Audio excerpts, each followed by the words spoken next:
ನಮಸ್ಕಾರ. ನಾವು ಅಡ್ಗೆಗೆ ಬಳಸೋ ಎಣ್ಣೆ ನಮ್ಮ ಹೃದಯದ ಆರೋಗ್ಯಕ್ಕೆ ಒಳ್ಳೇದ್ ಮಾಡ್ತಿದ್ಯಾ ಅಥವಾ ಕೆಟ್ಟದ್ ಮಾಡ್ತಿದ್ಯಾ? ಅಂಗಡಿಗೆ ಹೋದ್ರೆ ಸಾಲು ಸಾಲು ಎಣ್ಣೆ ಬಾಟ್ಲಿಗಳು ಕಾಣಿಸ್ತವೆ. ಆದ್ರೆ ಸರಿಯಾದದ್ದನ್ನ ಆಯ್ಕೆ ಮಾಡೋದು ಅಷ್ಟು ಸುಲಭನಾ? ಖಂಡಿತ ಇಲ್ಲ. ಬನ್ನಿ, ಈ ಗೊಂದಲವನ್ನ ಬಗೆಹರಿಸ್ಕೊಂಡು ಯಾವುದು ಬೆಸ್ಟ್ ಅಂತ ತಿಳ್ಕೊಳ್ಳೋಣ. ಸೂಪರ್ ಮಾರ್ಕೆಟ್ನಲ್ಲಿನ ಈ ದೃಶ್ಯ ನಮ್ಗೆಲ್ಲರಿಗೂ ತುಂಬಾನೇ ಪರಿಚಿತ ಅಲ್ವಾ? ಸೂರ್ಯಕಾಂತಿ, ಕಡ್ಲೆಕಾಯಿ, ಆಲಿವ್, ತೆಂಗಿನಕಾಯಿ, ಅಬ್ಬಾ, ಲಿಸ್ಟ್ ಮುಗಿಯೋದೇ ಇಲ್ಲ. ಪ್ರತಿಯೊಂದು ಬಾಟಲ್ ಮೇಲೂ ಇದೇ ಆರೋಗ್ಯಕರ ಅಂತ ಬರ್ದಿರುತ್ತೆ. ಆದ್ರೆ ಅಸಲಿ ಪ್ರಶ್ನೆ ಇರೋದು, ಬಾಣಲೆಯಲ್ಲಿ ಹಾಕಿ ಬಿಸಿ ಮಾಡಿದಾಗ ಯಾವ ಎಣ್ಣೆ ನಿಜವಾಗಿಯೂ ತನ್ನ ಆರೋಗ್ಯಕರ ಗುಣಗಳನ್ನ ಉಳಿಸ್ಕೊಳ್ಳುತ್ತೆ? ಇದರ ಹಿಂದಿರೋ ವಿಜ್ಞಾನವನ್ನ ಸ್ವಲ್ಪ ಸರಳವಾಗಿ ಅರ್ಥ ಮಾಡ್ಕೊಳ್ಳೋಣ ಬನ್ನಿ. ಅಡಿಗೆ ಎಣ್ಣೆ ಬಗ್ಗೆ ಮಾತಾಡ್ಬೇಕಾದ್ರೆ ಸ್ಮೋಕ್ ಪಾಯಿಂಟ್ ಅನ್ನೋ ಪದ ಎಲ್ಲರೂ ಕೇಳಿರ್ತೀವಿ. ಜಾಸ್ತಿ ಸ್ಮೋಕ್ ಪಾಯಿಂಟ್ ಇದ್ರೆ ಅದೇ ಬೆಸ್ಟ್ ಅಂತಾನೂ ಅಂದ್ಕೊಳ್ತೀವಿ. ಆದ್ರೆ ಆರೋಗ್ಯಕರ ಎಣ್ಣೆಯ ಆಯ್ಕೆ ಕೇವಲ ಸ್ಮೋಕ್ ಪಾಯಿಂಟ್ಗೆ ಸೀಮಿತವಾಗಿಲ್ಲ. ಅದರ ಆಚೆಗಿನ ಅಸಲಿ ಸತ್ಯ ಏನು ಅಂತ ನೋಡೋಣ. ಹಾಗಾದ್ರೆ ಈ ಸ್ಮೋಕ್ ಪಾಯಿಂಟ್ ಅಂದ್ರೇನು? ಸಿಂಪಲ್. ಎಣ್ಣೆಯನ್ನ ಬಿಸಿ ಮಾಡಿದಾಗ ಯಾವ ಟೆಂಪರೇಚರಲ್ಲಿ ಅದರಿಂದ ಹೊಗೆ ಬರಕ್ ಶುರುವಾಗುತ್ತೋ ಅದೇ ಸ್ಮೋಕ್ ಪಾಯಿಂಟ್. ಡೀಪ್ ಫ್ರೈ ಮಾಡಕ್ಕೆ ಹೈ ಸ್ಮೋಕ್ ಪಾಯಿಂಟ್ ಇರೋ ಎಣ್ಣೆ ಬೇಕು ಅನ್ನೋದು ನಿಜ. ಆದ್ರೆ ಅದು ಕಥೆಯ ಒಂದು ಭಾಗ ಅಷ್ಟೇ. ಇದಕ್ಕಿಂತಲೂ ತುಂಬಾನೇ ಮುಖ್ಯವಾದ ಇನ್ನೊಂದು ಅಂಶ ಇದೆ. ಆ ಮುಖ್ಯವಾದ ಅಂಶನೇ ಆಕ್ಸಿಡೇಟಿವ್ ಸ್ಟೆಬಿಲಿಟಿ. ಕೇಳೋಕೆ ಸ್ವಲ್ಪ ಟೆಕ್ನಿಕಲ್ ಅನ್ಸಿದ್ರೂ ಇದು ತುಂಬಾ ಸಿಂಪಲ್. ಅಂದ್ರೆ ಎಣ್ಣೆ ಬಿಸಿಯಾದಾಗ ಕೆಟ್ಟು ಹೋಗ್ದೆ ಎಷ್ಟು ಸ್ಥಿರವಾಗಿರುತ್ತೆ ಅನ್ನೋದು. ಯಾಕಂದ್ರೆ ಎಣ್ಣೆ ಹೀಗೆ ಬಿಸಿಗೆ ವಿಘಟನೆಯಾದಾಗ ಆದ್ರಿಂದ ತುಂಬಾನೇ ಹಾನಿಕಾರಕ ಕೆಮಿಕಲ್ಸ್ ಉತ್ಪತ್ತಿಯಾಗುತ್ತೆ. ಸೊ ನಮ್ಮ ಆರೋಗ್ಯದ ದೃಷ್ಟಿಯಿಂದ ಸ್ಮೋಕ್ ಪಾಯಿಂಟ್ಗಿಂತ ಈ ಸ್ಟೆಬಿಲಿಟಿ ಅಂದ್ರೆ ಸ್ಥಿರತೆ ತುಂಬಾನೇ ಮುಖ್ಯ. ಸರಿ, ಇದನ್ನ ಇನ್ನೂ ಸಿಂಪಲ್ ಆಗಿ ಹೇಳೋದಾದ್ರೆ, ಸ್ಮೋಕ್ ಪಾಯಿಂಟ್ ಅನ್ನೋದು ಎಣ್ಣೆ ಯಾವಾಗ ಹೊಗೆ ಬಿಡುತ್ತೆ ಅಂತ ಹೇಳುತ್ತೆ. ಇದು ಅಡಿಗೆಯ ರುಚಿಗೆ ಸಂಬಂಧಿಸಿದ್ದು. ಆದ್ರೆ ಆಕ್ಸಿಡೇಟಿವ್ ಸ್ಟೆಬಿಲಿಟಿ ಎಣ್ಣೆ ಎಷ್ಟು ಆರೋಗ್ಯಕರವಾಗಿ ಉಳಿಯುತ್ತೆ ಅಂತ ಹೇಳುತ್ತೆ. ಯಾವುದು ಹೆಚ್ಚು ಸ್ಟೇಬಲ್ ಆಗಿರುತ್ತೋ ಅದು ಬಿಸಿಯಾದಾಗ ಫ್ರೀ ರ್ಯಾಡಿಕಲ್ಸ್ ಅನ್ನೋ ಕೆಟ್ಟ ಅಣುಗಳನ್ನ ಕಡಿಮೆ ಉತ್ಪತ್ತಿ ಮಾಡುತ್ತೆ. ಈ ಫ್ರೀ ರ್ಯಾಡಿಕಲ್ಸ್ ನಮ್ಮ ದೇಹದ ಜೀವಕೋಶಗಳನ್ನ ಡ್ಯಾಮೇಜ್ ಮಾಡ್ತವೆ. ಒಂದು ಎಣ್ಣೆ ಎಷ್ಟು ಸ್ಥಿರ ಅನ್ನೋದು ಅದರಲ್ಲಿ ಯಾವ ತರಹದ ಕೊಬ್ಬು ಇದೆ ಅನ್ನೋದರ ಮೇಲೆ ನಿಂತಿರುತ್ತೆ. ನೋಡಿ, ಆಲಿವ್ ಹಾಗೂ ಅವಕ್ಯಾಡೋ ಎಣ್ಣೆಗಳಲ್ಲಿ ಮೋನೋ ಅನ್ಸ್ಯಾಚುರೇಟೆಡ್ ಫ್ಯಾಟ್ಸ್ ಜಾಸ್ತಿ. ಇವು ತುಂಬಾ ಸ್ಟೇಬಲ್, ಆರೋಗ್ಯಕ್ಕೂ ಒಳ್ಳೇದು. ಆದ್ರೆ ಸೂರ್ಯಕಾಂತಿಯಂಥ ಬೀಜದ ಎಣ್ಣೆಗಳಲ್ಲಿ ಪಾಲಿ ಅನ್ಸ್ಯಾಚುರೇಟೆಡ್ ಫ್ಯಾಟ್ಸ್ ಇರುತ್ತೆ. ಇವುಗಳ ಕೆಮಿಕಲ್ ಸ್ಟ್ರಕ್ಚರಿಂದಾಗಿ ಇವು ಬಿಸಿಗೆ ಬೇಗ ಕೆಟ್ಟು ಹೋಗ್ತವೆ.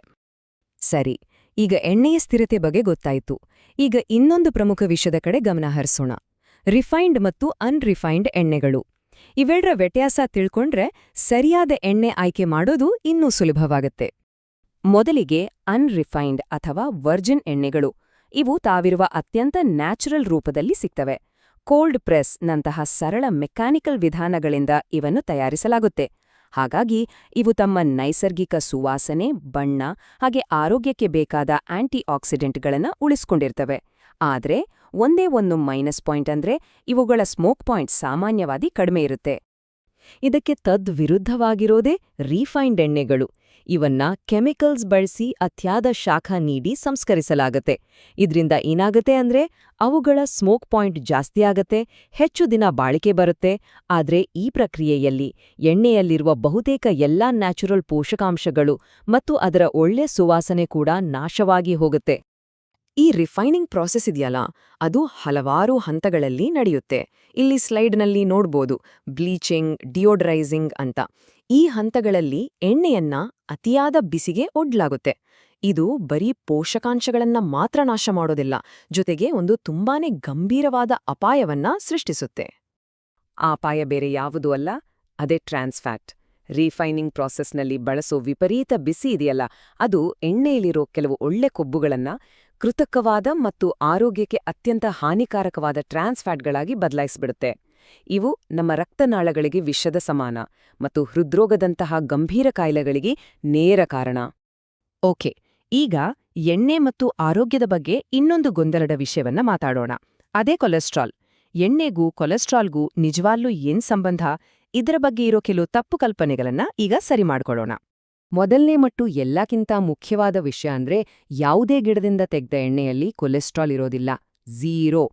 ಕೊಲೆಸ್ಟ್ರಾಲ್ ಅನ್ನೋದು ಪ್ರಾಣಿಗಳಿಂದ ಬರುವ ಆಹಾರ ಪದಾರ್ಥಗಳಲ್ಲಿ ಮಾತ್ರ ಸಿಗೋದು. ಹಾಗಾದ್ರೆ ಎಣ್ಣೆಗೂ ನಮ್ಮ ದೇಹದ ಕೊಲೆಸ್ಟ್ರಾಲ್ ಲೆವೆಲ್ಗೂ ಏನು ಸಂಬಂಧ ಅನ್ನೋ ಪ್ರಶ್ನೆ ಬರುತ್ತೆ ಅಲ್ವಾ? ನಮ್ಮ ದೇಹನೇ ಕೊಲೆಸ್ಟ್ರಾಲ್ ಅನ್ನು ಉತ್ಪಾದನೆ ಮಾಡುತ್ತೆ. ಇದು ಬೇಕು ಕೂಡ, ಯಾಕೆಂದ್ರೆ ನಮ್ಮ ದೇಹದ ಪ್ರತಿಯೊಂದು ಜೀವಕೋಶಕ್ಕೂ ಇದು ಅವಶ್ಯಕ. ಆದ್ರೆ ಇದರಲ್ಲಿ 2 ವಿಧ. ಮೊದಲನೇದು LDL ಅಂದ್ರೆ ಕೆಟ್ಟ ಕೊಲೆಸ್ಟ್ರಾಲ್. ಇದರ ಪ್ರಮಾಣ ರಕ್ತದಲ್ಲಿ ಜಾಸ್ತಿ ಆದ್ರೆ ಅದು ನಮ್ಮ ರಕ್ತನಾಳಗಳ ಗೋಡೆಗೆ ಅಂಟಿಕೊಂಡು ರಕ್ತ ಸಂಚಾರಕ್ಕೆ ಅಡ್ಡಿಪಡಿಸುತ್ತೆ. ಇದರಿಂದ ಹೃದ್ರೋಗದ ಅಪಾಯ ಹೆಚ್ಚಾಗುತ್ತೆ. ಇನ್ನೊಂದು ವಿಧ HDL. ಇದನ್ನ ಒಳ್ಳೆಯ ಕೊಲೆಸ್ಟ್ರಾಲ್ ಅಂತ ಕರೀತಾರೆ. ಇದು ನಮ್ಮ ದೇಹದ ಸೂಪರ್ ಹೀರೋ ಇದ್ದಾಗೆ. ಇದು ರಕ್ತನಾಳಗಳಲ್ಲಿ ಅಂಟಿಕೊಂಡಿರೋ ಕೆಟ್ಟ ಕೊಲೆಸ್ಟ್ರಾಲ್ ಅನ್ನು ಕ್ಲೀನ್ ಮಾಡಿ ವಾಪಸ್ ಲಿವರ್ಗೆ ತಗೊಂಡು ಹೋಗುತ್ತೆ. ಇದ್ರಿಂದ ನಮ್ಮ ಹೃದಯ ಸೇಫ್ ಆಗಿರುತ್ತೆ. ಇಲ್ಲೇ ಇದೆ ನೋಡಿ ಇಂಟ್ರೆಸ್ಟಿಂಗ್ ವಿಷಯ.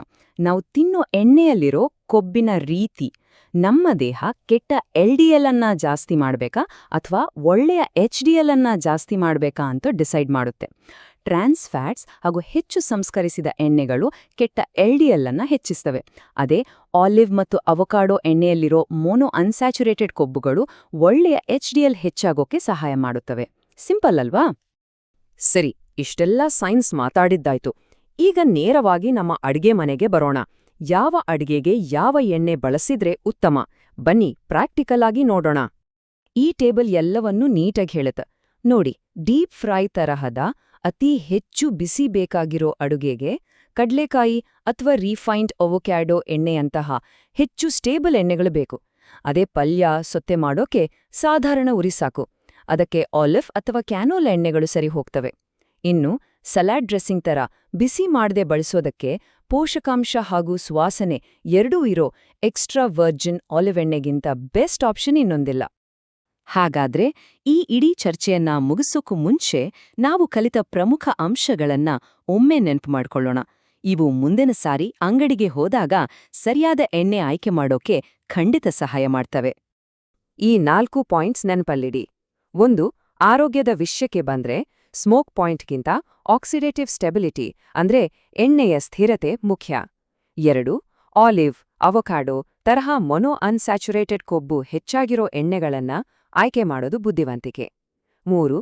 ಕಡಿಮೆ ಉರಿಯ ಅಡಿಗೆಗೆ, ಸಲಾಡ್ಗಳಿಗೆ ಅನ್ರಿಫೈನ್ಡ್ ಎಣ್ಣೆ ಬಳಸಿ. ಹೆಚ್ಚು ಉರಿಯ ಅಡಿಗೆಗೆ ಸ್ಟೇಬಲ್ ಆಗಿರೋ ಎಣ್ಣೆ ಬಳಸಿ. ಮತ್ತೆ 4ನೇದು, ಯಾವಾಗ್ಲೂ ನಿಮ್ಮ ಅಡಿಗೆ ವಿಧಾನಕ್ಕೆ ಹೊಂದುವ ಎಣ್ಣೆಯನ್ನೇ ಆಯ್ಕೆ ಮಾಡಿ. ಈ ಮಾಹಿತಿ ಎಲ್ಲರಿಗೂ ಉಪಯುಕ್ತವಾಯಿತು ಅಂತ ಭಾವಿಸ್ತೀನಿ.